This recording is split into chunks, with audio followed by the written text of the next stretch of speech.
রাজ্য সরকার জানিয়েছে ডিএর 25% টাকা তারাও সুপ্রিম কোর্টে জমা রাখবে। বিষয়টি জানতে ভিডিওটিতে চোখ রাখুন।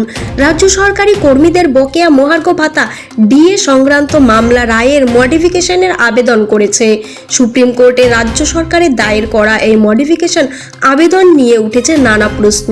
কর্মীদের মনে একটাই প্রশ্ন, রাজ্যের এই আবেদন কতটা শক্তিশালী, নাকি প্রথম দিনেই খারিজ হয়ে যাবে? আসুন বিস্তারিতভাবে দেখে নেওয়া যাক।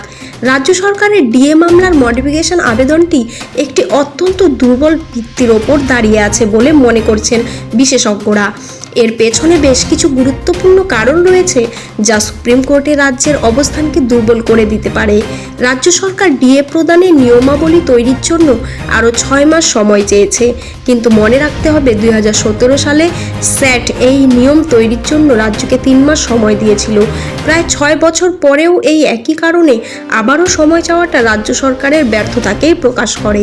এই যুক্তি আদালতের কাছে ধোপে টেকার সম্ভাবনা কম। 16 মে 2025 তারিখে দেশের সর্বোচ্চ আদালত 6 সপ্তাহের মধ্যে বকেয়া ডিএর 25% টাকা মিটিয়ে দেওয়ার নির্দেশ দিয়েছিল।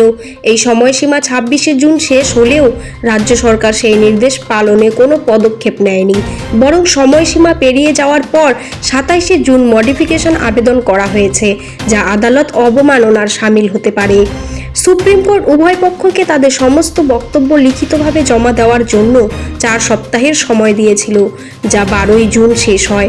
রাজ্য সরকার তাদের আর্থিক সমস্যার কথা এই সময়ের মধ্যে লিখিতভাবে আদালতকে জানায়নি।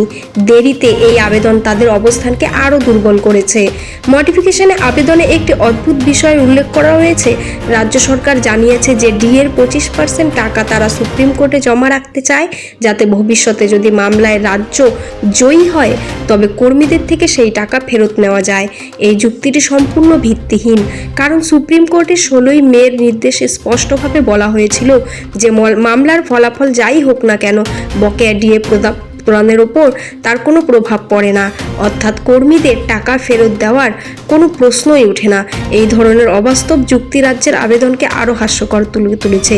এইসব খবর সময় মতো পেতে হলে, সবার আগে পেতে হলে অল টাইম নিউজে আপনারা থাকবেন আমার সাথে।